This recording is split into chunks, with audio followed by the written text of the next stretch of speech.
Hey, this is Joe Crane, host of Veteran on the Move podcast, and when I'm not helping veterans transition to entrepreneurship, I'm stacking Benjamins.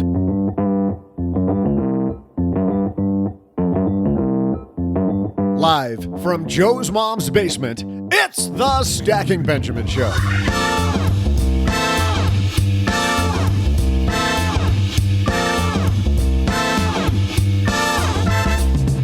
I'm Joe's mom's neighbor Doug, and on today's show, what happens if you find yourself with a big inheritance?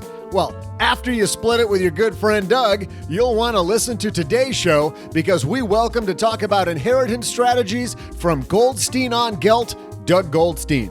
Plus, in our headline segment, one author reviews some funds that got hit hard in 2008. If the market drops again, are you in these categories? We'll also throw out the Haven Lifeline to Danny, who wonders about dividend-paying stocks, read a listener letter from Loretta, and wash it all down with my incredible trivia. And now, two guys who are still waiting for an inheritance, so they're here working, Joe and O-G.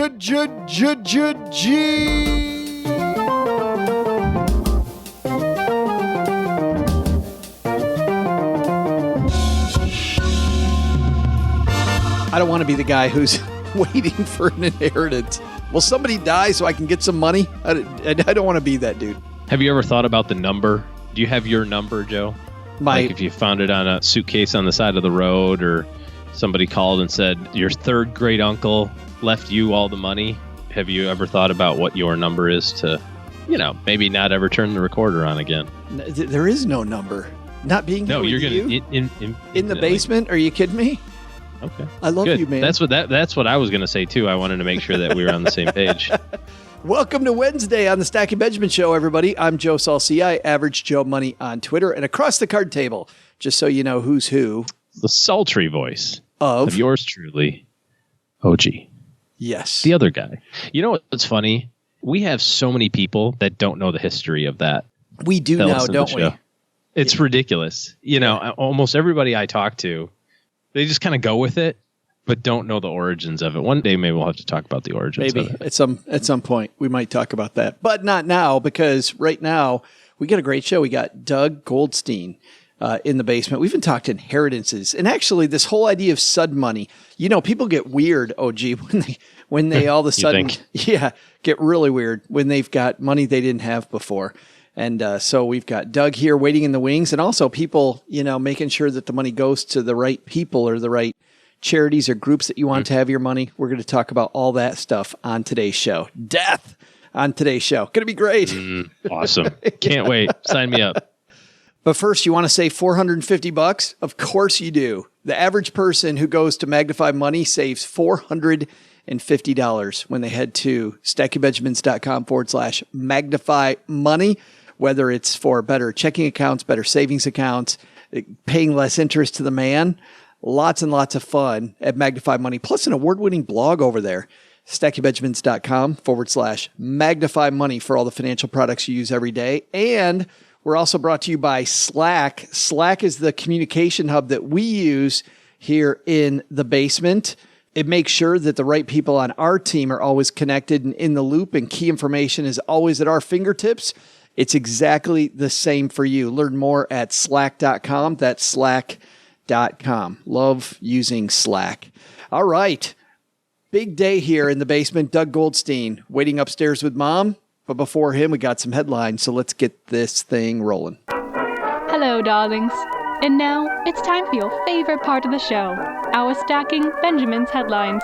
Our first headline comes to us from CNBC. This is written by Darla Mercado. These 401k funds took a beating in 2008, and it could happen again. Imagine being 2 years away from retirement. Clickbait. Do you have these things that might go down 50%? Click here and check our advertisers. Read our article to find out. Well, guess who clicked it? I did. And I'm talking to save us all a click. I'm talking about it on the show. Saved you a click. You're welcome.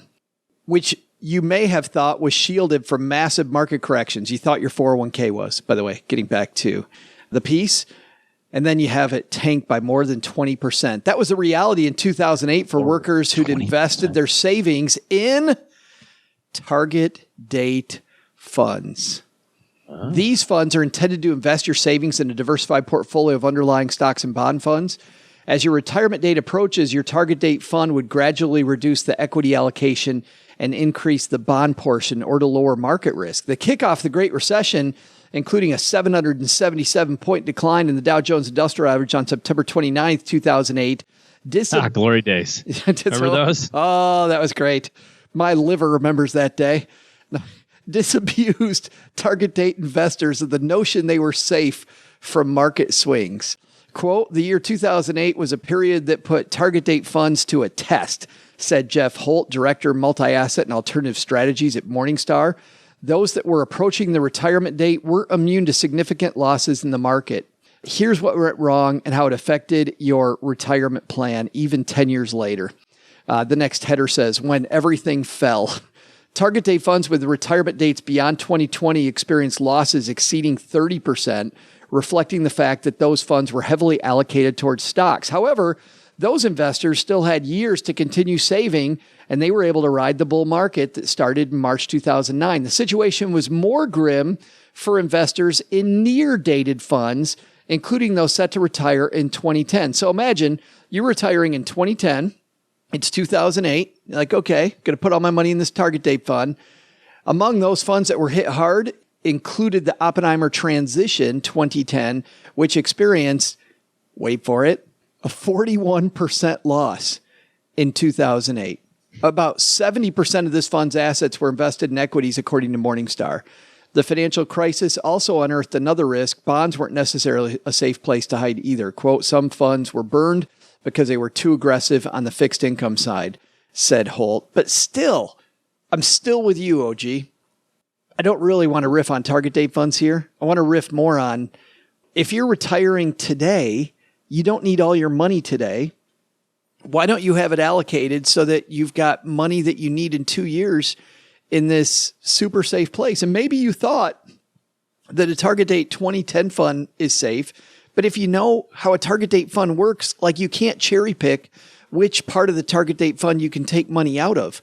So a target date fund 2 years from retirement, I don't think it's an optimal place.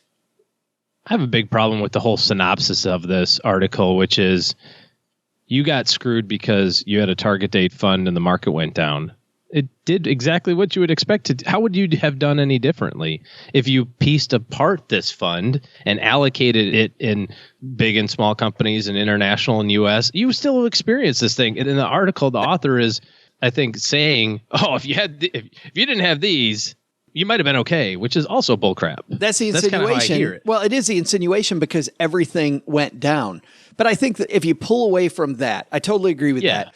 But if you pull away with that and get a little more analytical, even if you had the pieces, OG, and everything went down, you still wouldn't have had those pieces, only those pieces, if you were retiring 2 years from now, would you? Well, here's how we think about it. So I really believe that equities for the long run, and especially now, there was a great article that I think Josh Brown tweeted out.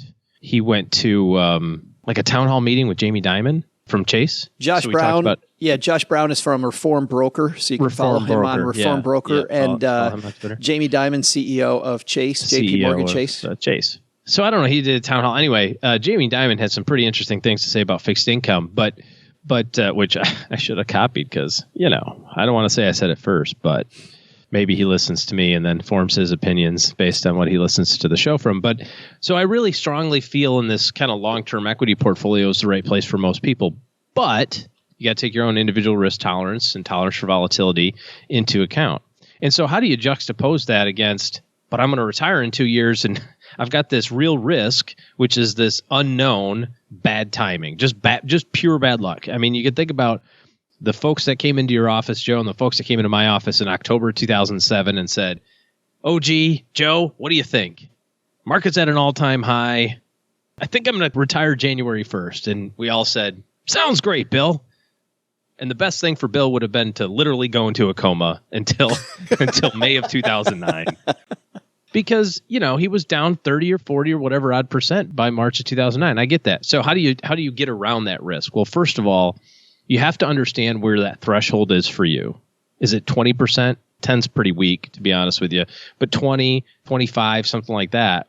And I think you have to have a distribution plan that looks just like your investment plan. So you dollar cost average in, you should dollar cost average out until you hit your threshold. And you negotiate that with your advisor or on your own and say it's 20. Then you start pulling from cash. Because you think about the timeline of this. If you had 2 years of cash and you said, my threshold's 20%. So I have $1 million portfolio. When it gets down to 800,000, warning bells go off. We're going to stop taking it out of your investment portfolio. We're going to stop dollar cost averaging out. Switch to cash for the next 2 years. Well, where would that have put you? In this example, probably would have activated this cash somewhere in the November, December timeframe of 2008. And so now your portfolio with $800,000 in it has all the way until December of 2010 to just recover.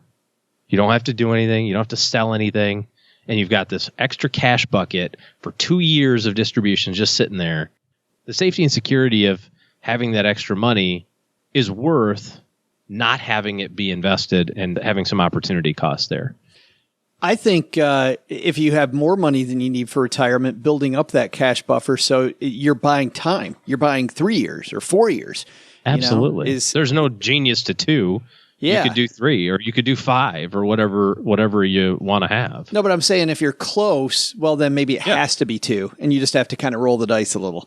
But if you have more than enough, then use that instead of investing it, make your buffer bigger so that you can protect your portfolio.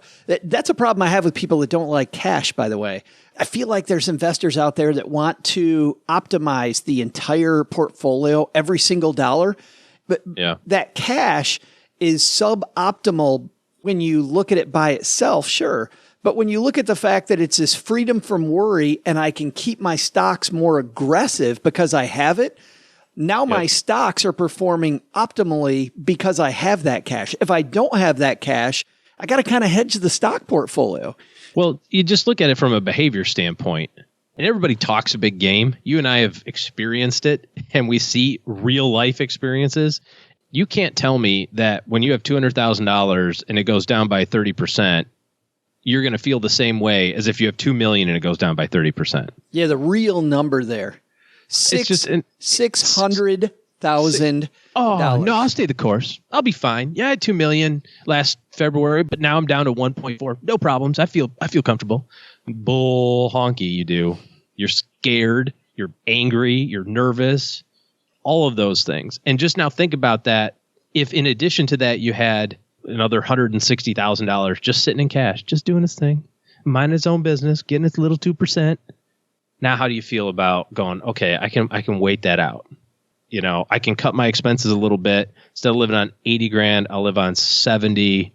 I've got 200,000. You know, it just gives you that breath of fresh air. And the only time you feel that is when things aren't going good. All the rest of the time you're going, yeah, this is dumb. I should get this money. I got 200 grand in cash. This is dumb. I should have it invested.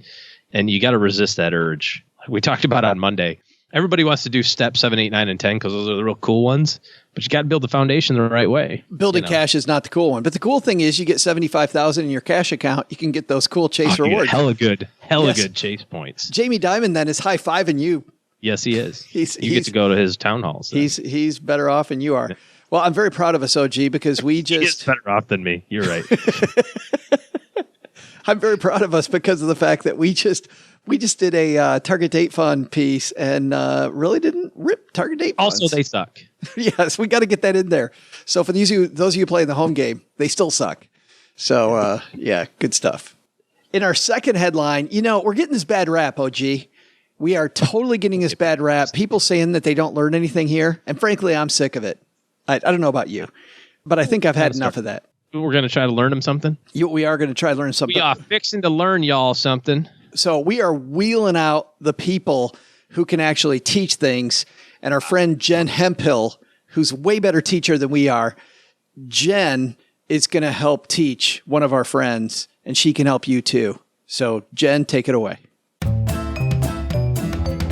Hola, welcome to Spanish Made Easy with me, your host, Jen Hemphill from the new Su Dinero Importa podcast. Today, I'm joined by the co-host of the Choose FI podcast, Jonathan Mendonza, and together we will share a popular and simple Spanish phrase so that you too can use it in your own life. Sound easy? Absolutely. Today's popular phrase is crucial whenever you are first introduced to a woman named Brittany at a fiesta. What you do is you walk up to her and say this phrase. Hey there, Brittany. Do you pay your credit card bill in full every month? In Spanish, you'll say this popular phrase just like this. Hola, Brittany. ¿Tú pagas la totalidad de tu tarjeta de crédito cada mes? Once again. Hola, Brittany, ¿tú pagas la totalidad de tu tarjeta de crédito cada mes? Now let's hear the co-host of the Choose FI podcast, Jonathan Mendonza, try it. Ready, Jonathan? Okay, here it goes. Hola, Brittany. ¿Tú pagas la totalidad de tu tarjeta de crédito cada mes? Nailed it. Uy, qué bien. That was perfect. See how we sound nearly exactly alike? You too can speak Spanish easily and comfortably just by listening to Stacking Benjamins and my new show, Su Dinero Importa podcast. See you next time. Ciao.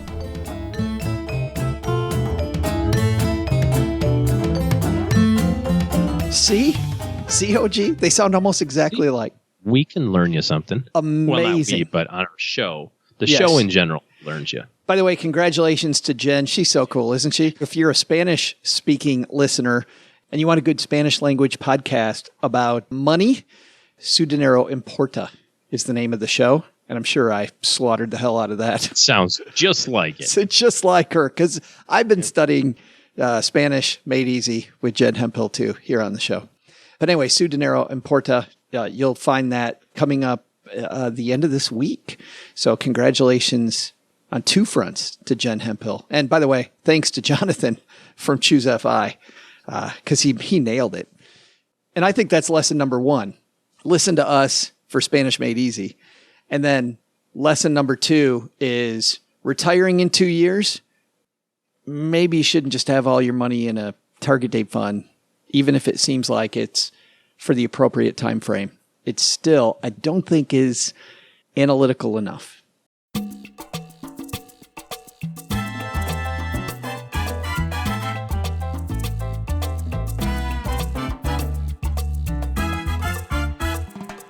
Well, this guy we know very well here in the basement because he's my co-host at the Money Tree podcast. He also has a great show called Goldstein on Geld, and he's coming down to the basement to talk about inheritances. And we're going to talk about estate planning, an important area, OG, that people don't like to talk about. Nobody likes to talk about estate planning. Who wants to talk about their own demise? I'll tell you what, gotta though, do it. If anybody can make it entertaining, Doug Goldstein can. And to prove it, here he comes down to the basement.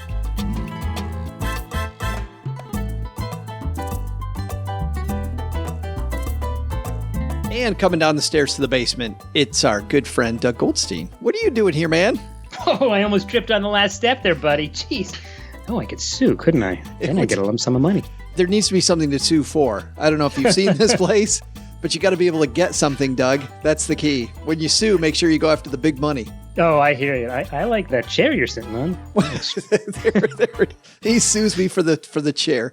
Well, I don't know, the banana chair that you've got. But anyway, hey, let's talk about, speaking of big money, let's say that you're somebody that got sudden money. You work with these people all the time, right? People that either receive an inheritance or maybe, I don't know if you've ever worked with a lottery winner, but you see people screw this up all the time, Doug. You get sudden money. What's the first thing you shouldn't do? Well, that is the perfect question. I will just, before I answer, of course, I got to give you the aside. I once had a client and I made the joke, because we all do. Well, if you won the lottery, and she goes, yeah, I did. And I'm like, well, where's the money? Because, she had a few $100,000 with me.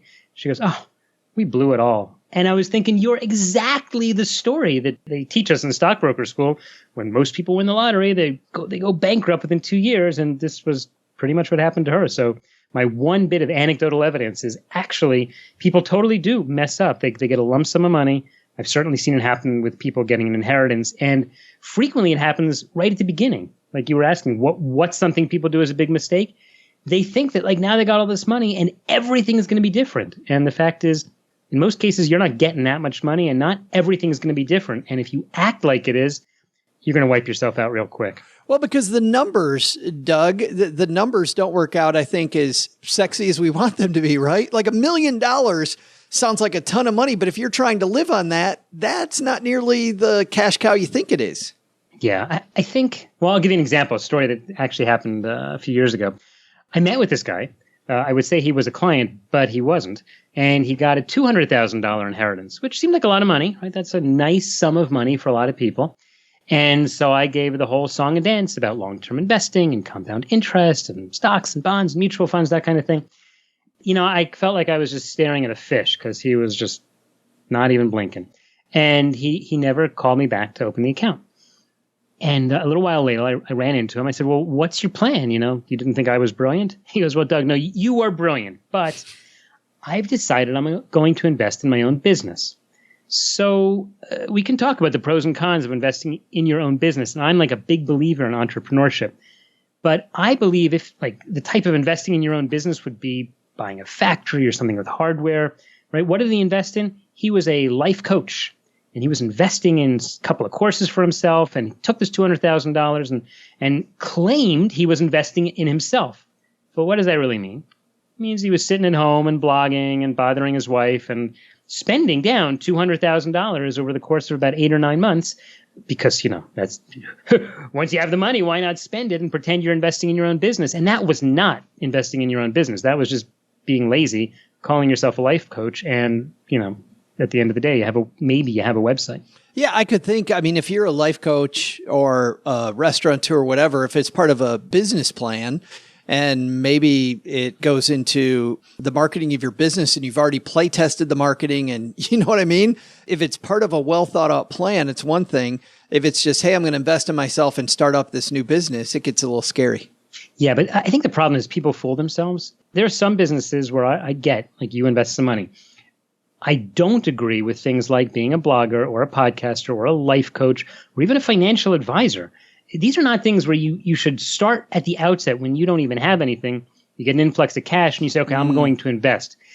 The way to build a business like that is from the ground up because there's a lot of education that entrepreneurs get. That's part of being an entrepreneur. You have to love learning. You have to love trying and experimenting and failing, right? You got to fail a whole bunch of times.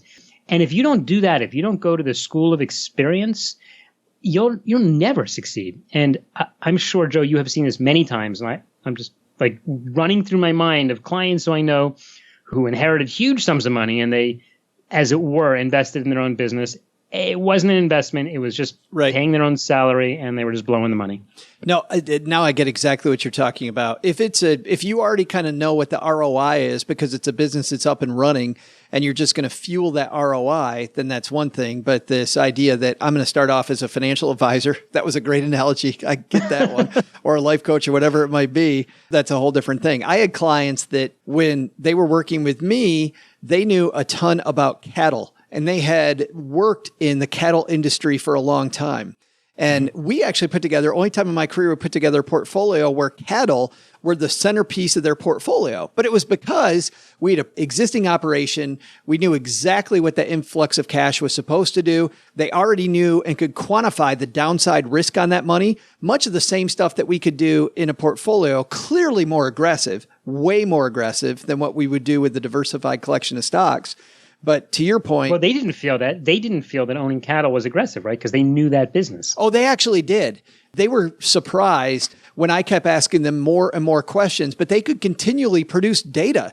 And I finally actually went to them and said, why wouldn't we invest in this? And they said, you're the only financial guy who's ever said that. I'm like, yeah, but look, you have all the data you need. You know the downside risk. We already know that in your portfolio, you have enough to make it without this money. Why would it's what you love? It's what you know. I wouldn't overemphasize this. I think it'd be crazy, but why wouldn't we kind of lead with that? Why wouldn't that be the lead part of our hand?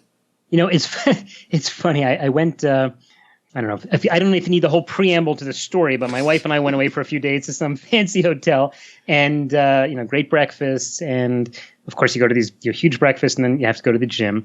And I got on the walking machine that's synchronized with my Apple Watch. So I'm having a great time, big cool TV, and I watched some nature channel thing about cattle. And the interesting thing about this is I was inspired about investing, and I'll tell you why. Because it turns out that, cattle is a multi-gazillion dollar industry. This is not a small industry. Economies that begin to improve, one of the first things that they start spending money on is meat. And we see that in China, and we're seeing that in Russia. So this documentary was about the cattle industry in Russia, because the cow people in Russia were importing beef from South America, and they realized it was super expensive. If only they could have their own heads of cattle. So I'm trying to use like real lingo here. So they hired these like real life cowboys, guys with names like Chip and Todd, from Texas. They flew over to Russia. Is that what the cowboy names are, Chip and Todd? I don't know. I'm a middle-aged financial guy, from New York who now lives in Israel. So I really couldn't comment on that. But anyway, they were like building this whole industry. And the derivative of this, I think, is that the cost of beef today is so high compared to what we're going to see in the future, in the near future, with things like synthetic beef, and they call it clean beef. All of these things are grown in laboratories, which are much better for the environment. And apparently they're much safer, and they're going to be much cheaper. Anyway, I'm just saying that if you know an industry and you really know it, that's one thing to invest your money. Another thing just to blow your money because you have a lot of it. Yeah, because I'm going to become a life coach and I'm going to invest in myself, and who knows what that means. You should buy a cow, Joe. You should sell some milk because you live in Texas. I should. What am I thinking? Right. I'm in podcasting in Texas, not in cattle. What am I thinking? Let's talk about how to set it up, though. So I received this inheritance, Doug. And I have this money, whether it's $200,000, $20, $2 million. Where do I start? So I'm going to go for the very first things to do is there may be a couple of bills you have to pay, like funeral expenses, or there might be some debts that the deceased incurred, or that even you might have. So I always tell people that in any financial plan, it's always going to work out, no matter how big and fancy a plan we make for someone. It's always going to work out that if you have bad debt, let's wipe that out. Let's get rid of your credit card debt or your pay loan debt, or if you have a bad car loan or super expensive debt that's really weighing you down, pay it off, because otherwise you're just paying interest. I don't mean a mortgage. I just mean bad debt. So go ahead and do that. And also, if there's anything in the portfolio which is crazy, like options that are expiring or stocks that are much too risky for you to even consider having at any point. A lot of times you'll see the husband really loved trading stocks. So he owned like 2 stocks in his $1 million portfolio, and his wife, who's going to have to go into a nursing home pretty soon, inherits it.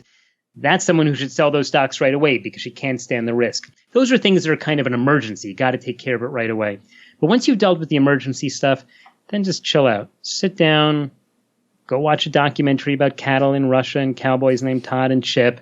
Wait a month, 2 months, 6 months, right? Listen to a couple of podcasts, Stacking Benjamins, Goldstein on Gelt, Money Tree podcast. Educate yourself, but do nothing. Stay away from friends and family members who have all these brilliant ideas for you. There's always going to be some other brilliant idea next month, so you don't have to act too quickly.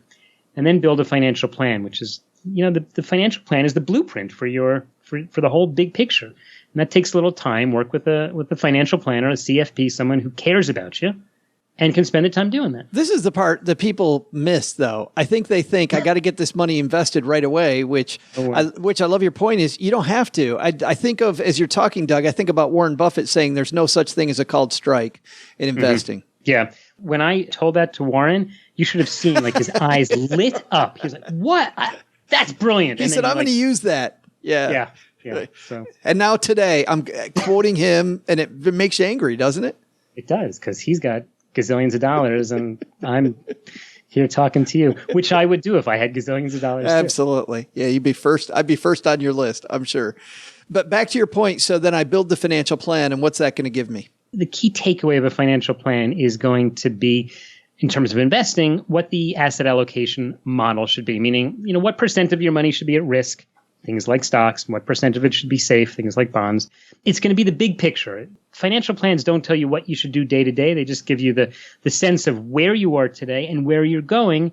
And they paint the yellow brick road for you to follow in order to make sure you ultimately arrive at your destination, which for most people is paying the bills every month till they die. That's the bottom line. And that's what the plan is going to show you. It seems like, Doug, as you're talking, I think about when I put money in my 401k or I put my money into my investments, I look at a timeline. I'm standing here today and I look at my goals and I say, okay, I've got this goal 10 years from now. I want to make sure that's funded. Or I've got the first 5 years of retirement. I want to make sure that's funded. And then after I get the first 5 years of retirement funded, then I got the next 5 years and then the 5 years after that. So I'm working from today out. With this sudden money, it seems like I might want to work the other way. Have you ever thought about that? Where does this money fit? Do I use it to fill further ahead from today, make sure the kid's college is funded, make sure retirement's funded, that my cash reserve is taken care of? Or do I say, you know what, this money is lockbox money. And by lockbox money, I don't mean Social Security lockbox because that's broken, but it's end of life money working forward. So, okay, this will make sure that later in my life, I always have this nest egg. Which way do you look at sud money?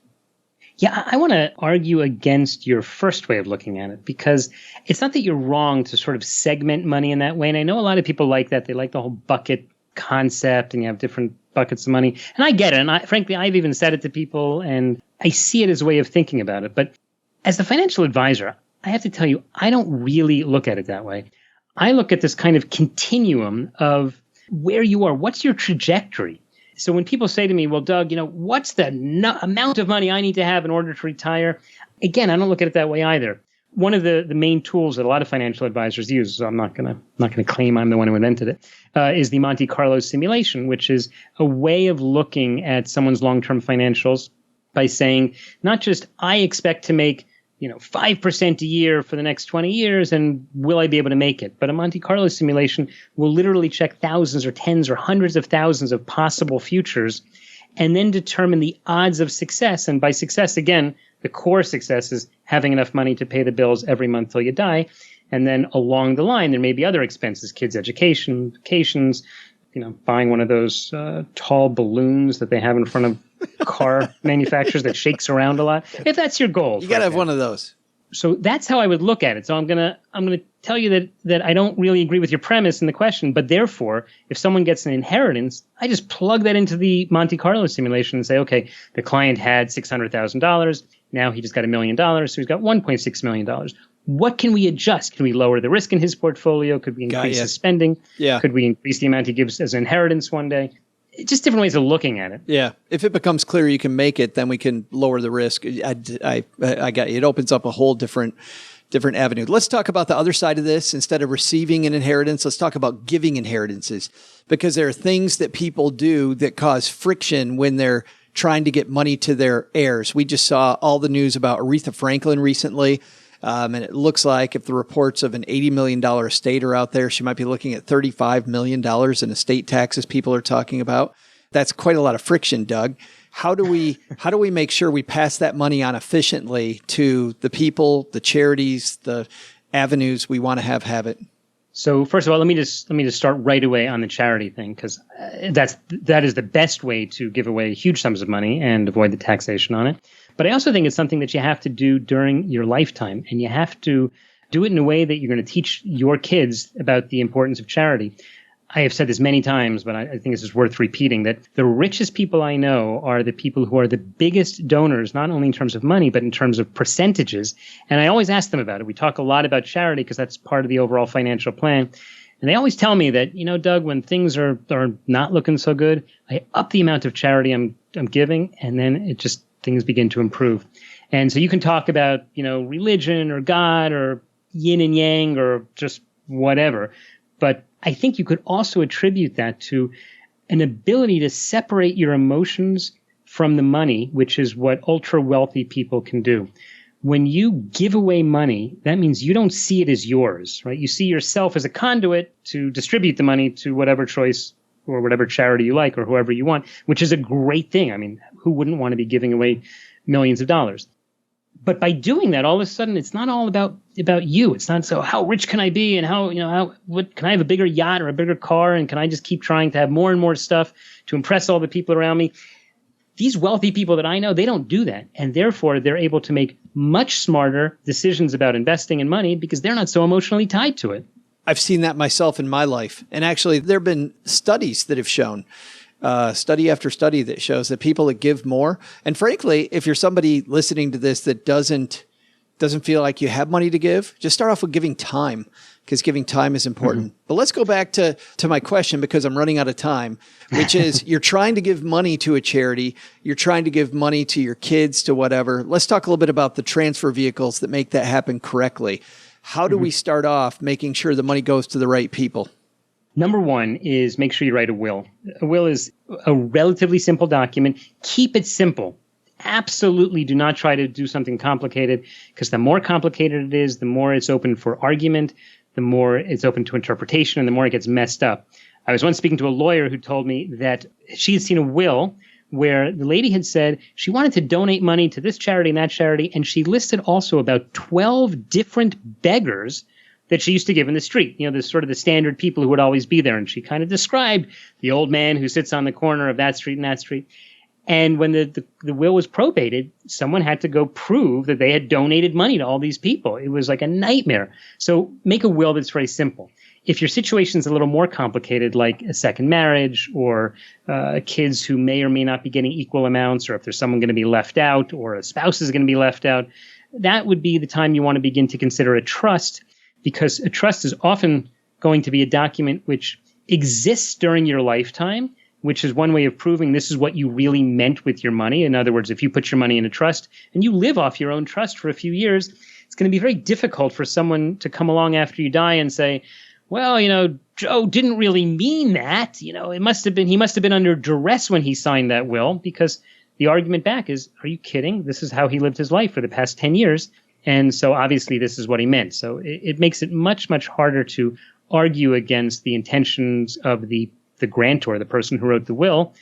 And although it's a little bit more complicated to put them together in the beginning, it really works. And just make sure the lawyer you talk to who's able to write it up for you actually has a little bit of experience in writing trusts. Yeah, the one-size-fits-all lawyer is not where you want to go. And I also prefer the lawyer, Doug. I don't know, I didn't ask you about your take on this, but I prefer having a lawyer help you set it up instead of one of these off-the-shelf services, only because your family's going to go back to a lawyer later on if you pass away, or, well, it's not if, is it? When you pass away, I suppose. If is wishful thinking. But, or if they kill you to get the inheritance sooner. But they're going to service a lot of lawyers provide, but it's they're going to go to somebody, and if you've already found an attorney who who you trust for this stuff, then your family doesn't have to, while they're emotional, go find somebody later. So I tend to like doing that ahead of time. It's a benefit, but don't forget, you don't have to use the same lawyer that your father used 45 years ago to write the will. Good point. Anyone can probate the will also. Yeah, good stuff. I got to ask you a few things about what's going on with you. By the way, thanks for stopping by. You have a book out on this very topic, but even for a more niche audience, which is your specific audience on inheritances. Yeah, I would say you cannot get more niche than what I do. I'm what's called a cross-border investment advisor. I work with people who live outside the United States who have U.S. investment accounts. There's all sorts of complications and rules and regulations you need to know about it. And even more specifically, most of the people I work with are living in Israel. So they're Americans who live in Israel, but they have U.S. investment accounts. So I wrote a book specifically for them called, as I'm saying it, I feel like it's ridiculous, but there's tens of thousands of people in that position.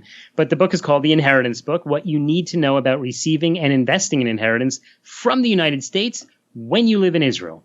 It's awesome. And where can we get it?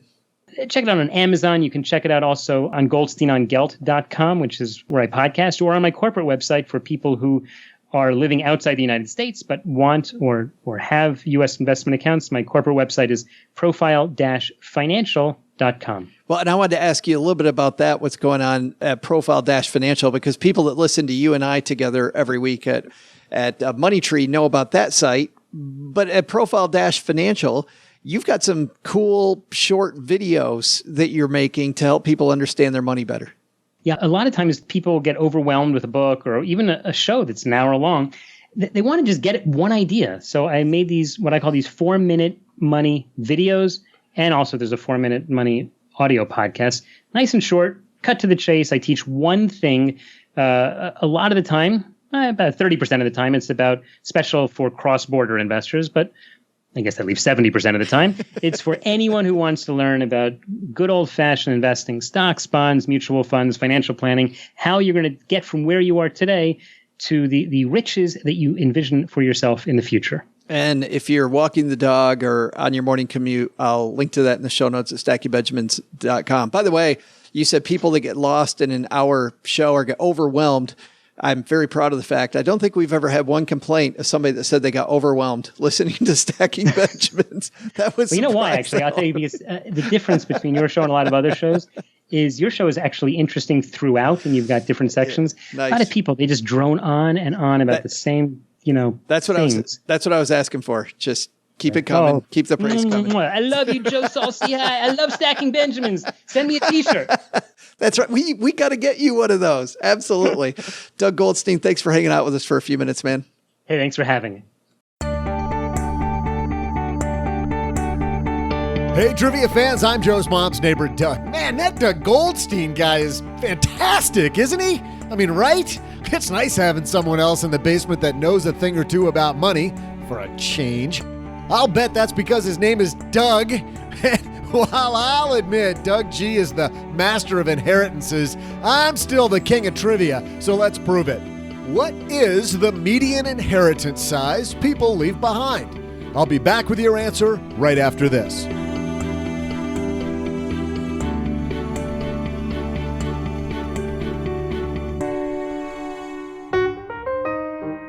Thanks to Slack for supporting Stacking Benjamins. Slack is a collaboration hub for work, whatever work you might do, whether it's a podcast, working with several different groups of people, freelancing on your own.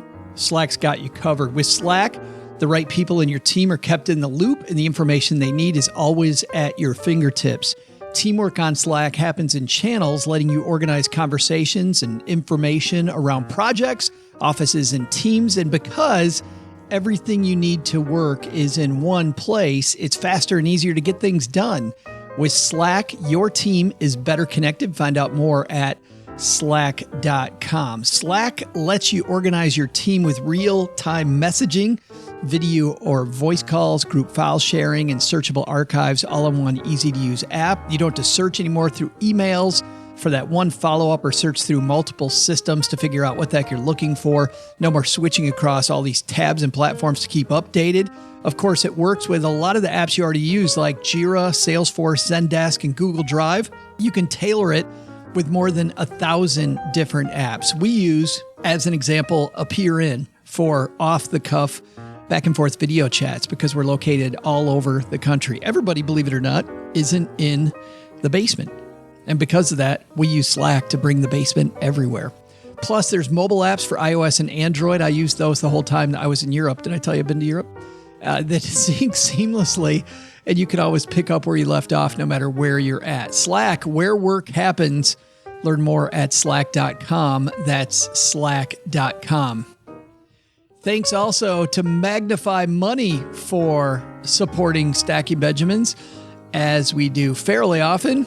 Let's head to stackingbenjamins.com/magnify money. And when we go there, it's funny. We've had a lot of people while I'm pulling this up. And it's funny because I actually get the best savings accounts.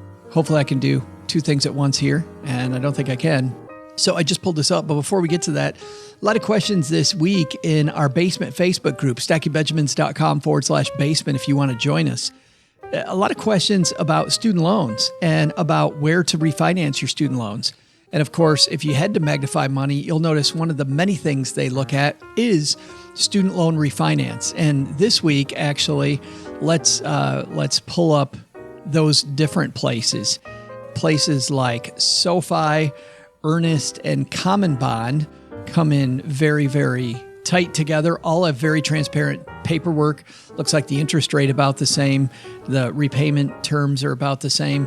LendKey, very close as well. Education Loan Finance, very close. Laurel Road, Bright Peak, not that far behind. So for student loan refinances, balance transfers, cashback rewards, savings accounts, checking accounts, it's all there. StackyBenjamins.com/magnify money. The average person who goes there saves $450.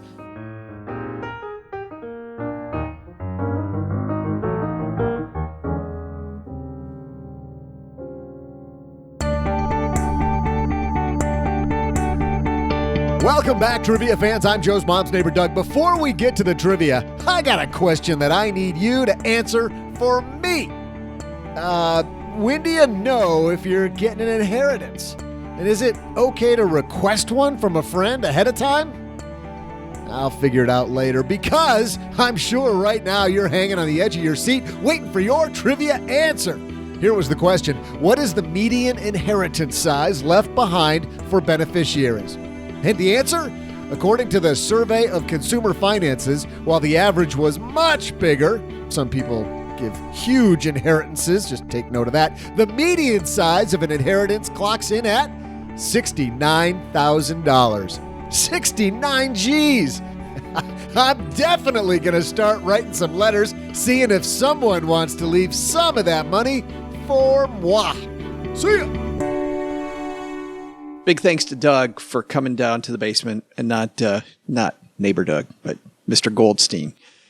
And neighbor Doug's here all the time. No thanks to him. Estate planning and inheritances, big part of planning. Get me some of them. Either way, sudden money, you don't want to make a mistake. I'll take it.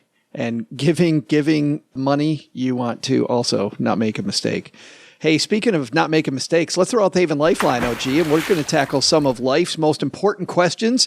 Our friends over at Haven Life Insurance Agency, Yaron and the team, they've put what you value first. Oh, baby, it's sudden money. Fow shao. That's it. Or your loved ones. That's what I value the most. Or your loved ones and your time. And maybe Which creates sudden money if you do a good job of getting them insured. You're talking about loved ones who are about to die? Is that your... You should surround yourself with... 90-year-old loved ones? Yes. Take all of your money. I mean, there are people who do that. I don't think that's a good idea. You're a horrible human being. Your loved ones and your time. It's why they've made buying quality term life insurance actually simple. And they've made it totally simple. Head to StackyBenjamins.com/Haven Life now to get a free quote. I love hearing what people say when they go for the free quote and they can't believe how quick it went. You see Kurt in the basement bragging about getting his Haven Life policy and how, yeah, Joe and OG say it's quick. It actually was quick. Like it was. They weren't full of crap after all. Like what the hell do you Only think? Only partially full of crap. That's like the new T-shirt slogan. Yeah, we should have Brad make those T-shirts up. Joe and OG, only partially full of crap. Yeah. I bet that'll be our best seller right there. Okay. Head to StackyBenjamins.com/Haven Life now to get a free quote. A couple things about Haven Life. All policies are issued by their parent company, Mass Mutual. More than 160-year-old insurer, and you don't have to wait several weeks for a decision. Most of the time, you're going to get one right now, and they have really lovely customer support. And lovely is probably my favorite word to describe their customer support. But today, we're going to be lovely and help Danny with his issue. Say hi, Danny. Hi, Joe and OG. My name is Danny, and I invest only in stocks that have dividends. I'm having a hard time finding a website or a resource that tells me their dividend growth history that goes back, 15, 20 years. Would you have anything to recommend? Ben, thanks, Danny, for the question. I have some bad news for Danny on my end, but how about you, man? I'm guessing your bad news is nope. Well, I used to back when there were a few other sites that are since bye-bye. I used to use some sites. They all went belly up. So I used to Excite.com was like Yahoo.com, but they had a very robust year by year dividend paying. But not just that, just year by year for the last 10, 15 years, they would go back. Also, Clear Station I used to use, that went belly up. That was another one that also did technical analysis. So the long answer was what I just gave you. The quick answer is I got nothing. How about you, OG?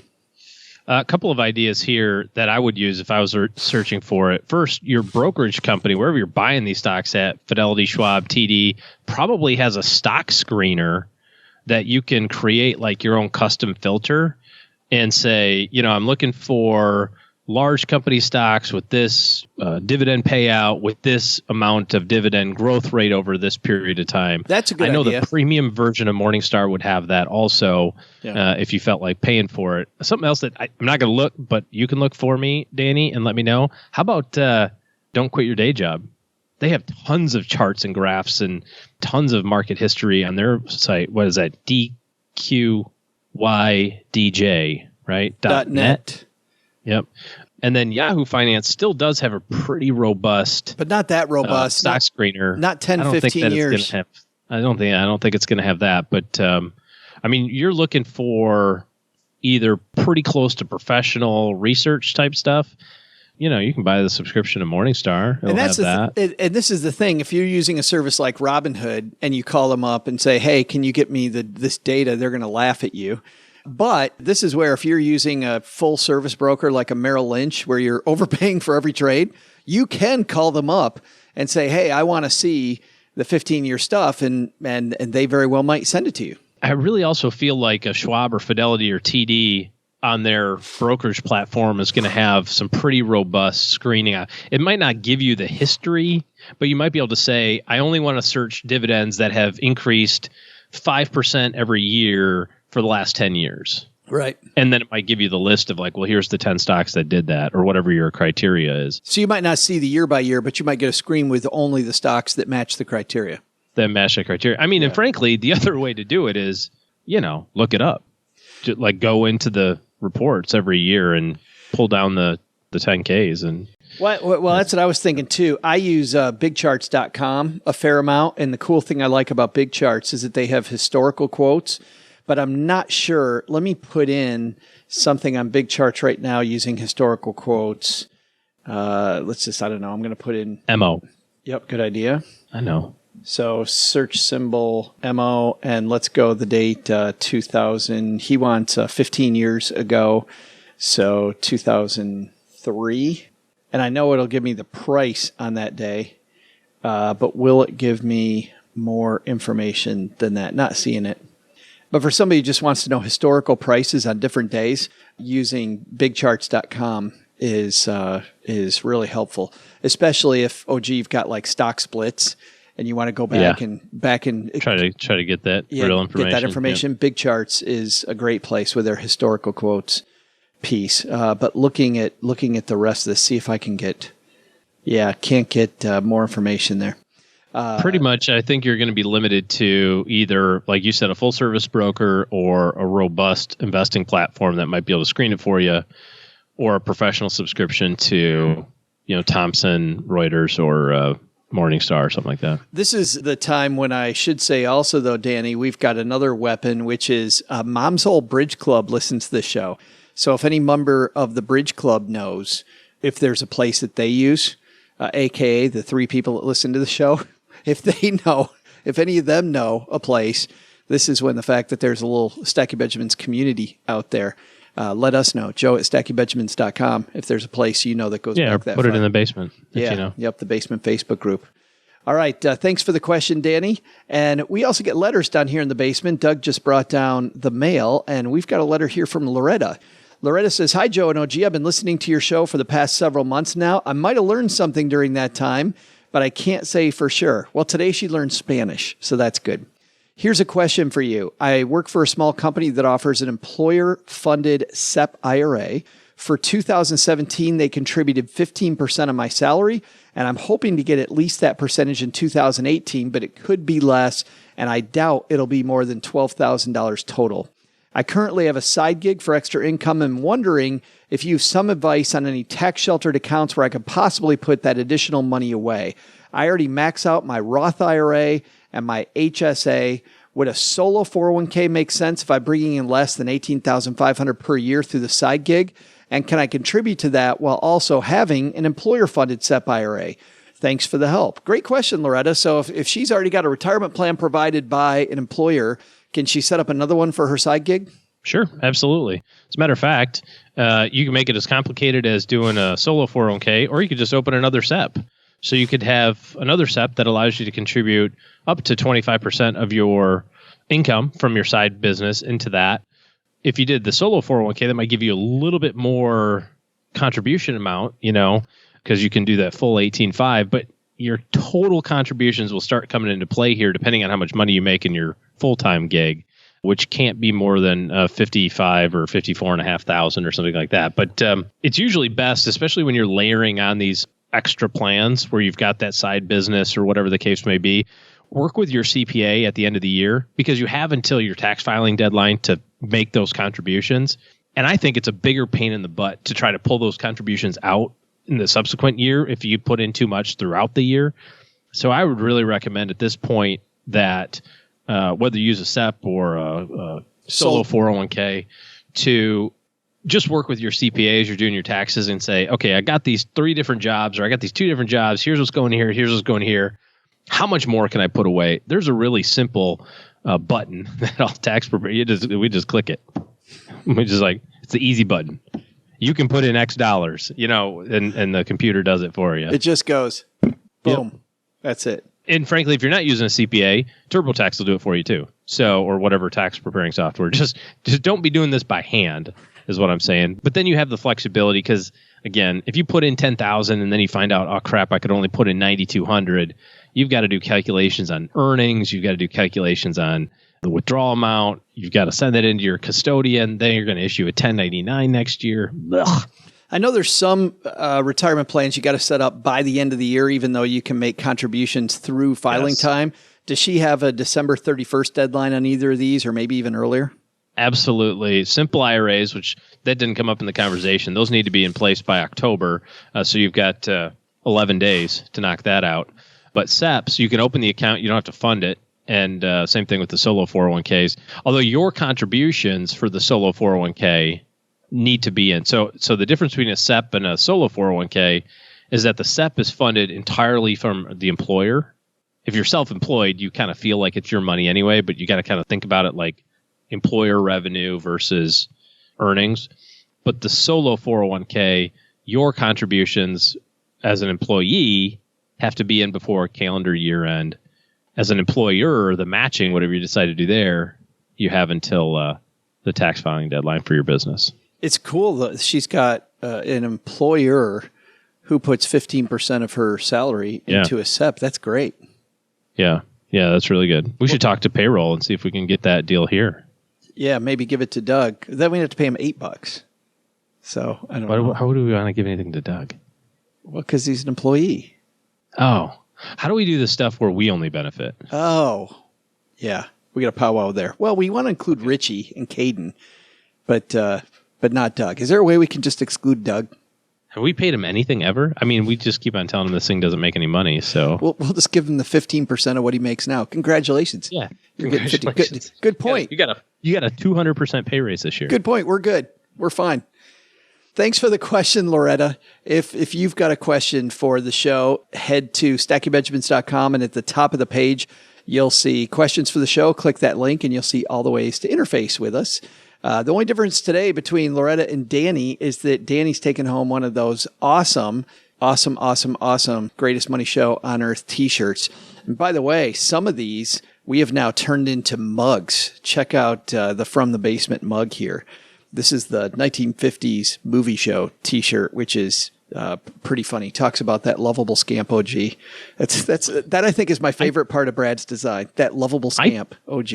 I totally want to have you send me a couple of these, but we recently bought new flatware for the kitchen or whatever for the house, and it comes with like 24 coffee cups. Did it really? I'm like, we need 4 at max, or maybe 6 so we have all these coffee mugs in our, it's ridiculous. I have no place to put them. I like coffee mugs from the places I go. Like when I do the Money in the Morning show, I always love, like I've got this coffee mug here, brewed in Kansas City, that from Boulevard Brewery. From Kansas City, got it. So, yeah, good stuff. When we were in Bavaria. You should probably eat the barbecue that you left in there, though. Good point. Did I tell you that I went to Bavaria? When we went there, no, it's a new thing. We went there, we visited a salt mine, and I've got this cool Bavarian salt mine mug. Oh. Fantastic. Just to prove I was there. Because you can't get it online. You got to go there. Right. Yeah. We got to ride the slide in the salt mines. They used to send the salt down. That was pretty neat. Got to ride a train. 50-year-old man. So excited about riding a train through the salt mine. Did you go kachiga the whole time? The whole flipping way. The entire way. It was amazing. Did you say, can I blow the horn? Everybody's wondering when the heck we're done with this. We're done with it as soon as I say this. OG's firm is taking on new clients. And if you are looking to do better with your financial planning, head to stackybenjamins.com/letter O, letter G. That's stackybenjamins.com/letter O, letter G. That's going to do it for today for us. Thanks again to Doug Goldstein. Well, you know what? Doug's going to take care of all that. Doug, back to you, man. What should we have learned today? So, what did we learn today? First, estate plans? Heck, if the Grim Reaper sent you an engraved invitation and he's showing up with a limousine, finish your estate plan the day before. But if not, take Doug Goldstein's advice and put your plans in writing today. Second, receiving an inheritance? Remember that doing nothing is a viable alternative for the short run. Better not to make any rash or emotional decisions. But the big lesson? Don't ask Joe's mom if you can have 69 grand when she dies. Ever. Trust me. Special thanks to Doug Goldstein for stopping by the basement. You'll find Doug's book at profile-financial.com, along with other resources such as his hit podcast, Goldstein on Gelt. This show was created by Joe Salcihai, produced by Richie Rutter-Reese, and engineered by the amazing Steve Stewart. Online, visit us on Twitter at @SBenjaminsCast or on our Facebook page. I'm Joe's mom's neighbor, Doug, and I do not like computer jokes, not one bit. SB Podcasts may receive payment on the show from sponsors and guests in the form of books, giveaway items, discounts, or other remuneration. There's no way you would take advice from these dorks, but like Joe's mom always says, don't take advice from people you don't know.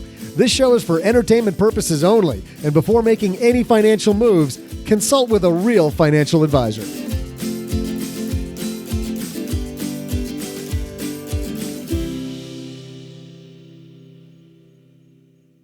The people responsible for this show have been sacked.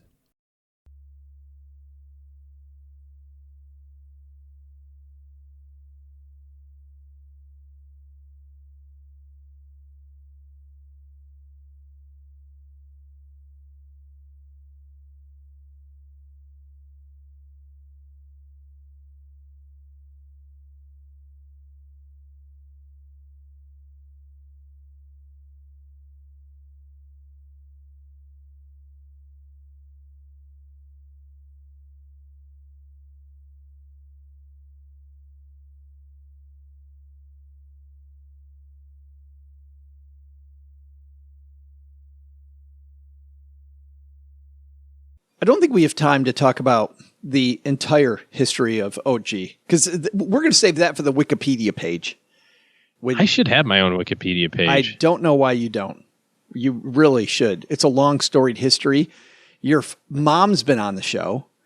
People are asking, by the way, in my Money in the Morning recording session today, people were asking when your mom's coming back on the show. So tell her that. Oh, God, really? Tell her. Nobody said that for sure, did No, our friend Amika in Cincinnati said, I'm wondering when OG's mom's coming on the show.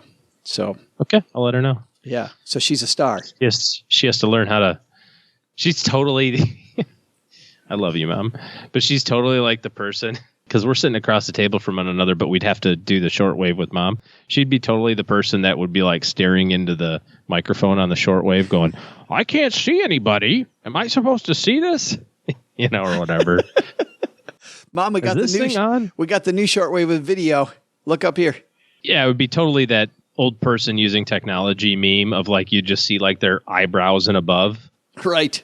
Wouldn't see any of their face. Right. It's almost like having a bag on your head. Oh, what? That's where I learned it from. So we don't have time for all of the OG lore, but we will say this, is that when we first started the show, we thought it would be funny to give OG a nickname. And initially we said, okay, so what are we going to call you? And we'll be like Joe and, I don't know, the other guy. And then we realized the other guy was OG, which is also original gangsta. And it's one of our many little inside jokes on the show. That is, we'll talk about the paper bag some other day, because there's a background on that too. But that's a whole different reason why OG wears a bag over his head, besides the fact that he's a face for radio. But you'll see. Yeah. Come to the live event. Maybe. I thought you were wearing the bag at the live event. Oh, yeah, shoot. Yeah. Well, maybe. I have to. You're right. Yes. So I can't get through TSA security very well. They are not pleased. Oh, we're watching a movie. Got it. Move along. Good story. OG. Do you email us the rest of it? The music's playing. Dun, dun, dun, dun, dun, dun. Here comes the hook. I can't believe I did. I might as well have hit the gong at that point. I'm guessing you saw a movie on your airplane, so do tell. I did, and it was a movie that came out in Britain in 2017, but came out here in 2018. It's a World War I movie called Journey's End. Every little noise up there makes me feel sick. Suppose you are knocked out. You won't have to bear this hell anymore. Second Lieutenant Raleigh, sir. What is it you're after? An old friend is out here, Captain Stannon. You don't want to join them. They may have a hell of a time of it. That's just what I'm hoping for, sir.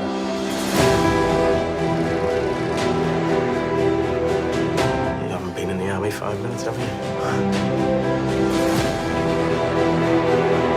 Our company commander, you know? Hello, Stannon. You'll find him changed. He's led this company through all sorts of rotten times. Big strain on a man. He used to come and stay with me and my sister Margaret in the holidays. She is beautiful. Is she waiting for you? I don't want to see how shot I am.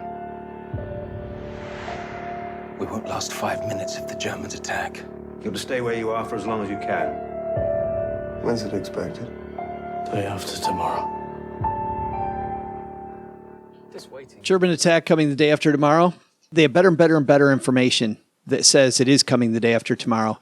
And everything confirms that it's coming then. And so the movie is largely based on Charlie Company waiting in a trench in World War I, of course, which was all trench warfare, and waiting in this horrible trench, knowing from the time that they go out to the front line that they're going to be the very place. It is 95% sure that they're going to be the very place that the Germans decide to attack when they bring it. All night long, they can hear trains because these trenches are not very far away from each other. So the Germans just keep bringing more and more and more people in by train. The movie features one actor. These are all actors that you've seen before, but are not. If I told you all their names, you'd probably go, oh yeah, that guy. But one actor plays, as you heard in the piece, the new lieutenant who went to school with the Charlie Company commander. By the way, Charlie Company was a real company. This follows real events that actually happened in World War I. And he went to school with the guy, so he requests to go into that company. And even knowing one of the generals there request, and you heard earlier a guy tell him, you don't want to go with Charlie Company because they're about to get it pretty bad. And he said, no, that's exactly what I'm looking for. Well, that's where the story starts. And I won't go into exactly what happens because that's what the movie's about. But this isn't just a war movie. It's also a movie about the people in the trenches. And if you are at all somebody who watches historical war films, this, I think, would be a must-see. It's a very good movie, especially about World War I and just about how frustratingly futile that war was. When you have technology now going, you now have technology, OG, that doesn't really support trench warfare.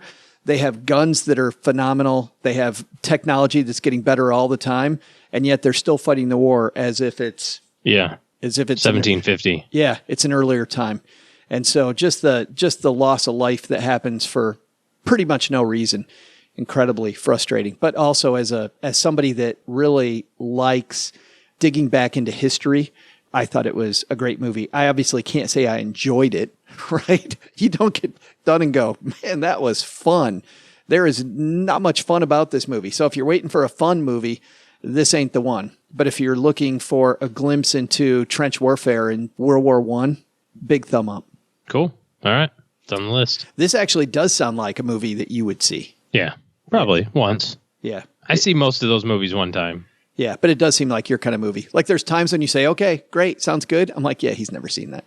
This one actually seems like a movie that you would see and is your kind of movie. Well, I'm going to be on, what do we say, 8 airplanes between now and the end of the year. So I have lots of American Air screen time ahead of me. Lots of time. So up your game, American Air, if you're listening, because I've seen everything already that's on there. Journey's End. That's the only movie I watched coming or going to Europe. The rest of the time was just filled with bourbon.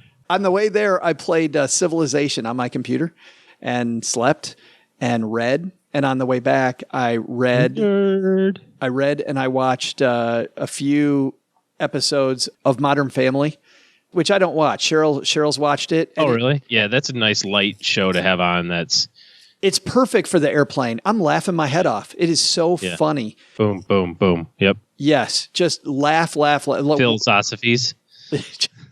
Just so well written. And they were playing from season 1. The real old stuff. Yeah, which is really funny too. Yeah, because the few episodes I've seen, the characters are already ingrained. So here they're kind of introducing the characters, which is hilarious. So yeah, very, very funny. So this is the only film I dug into and really liked it.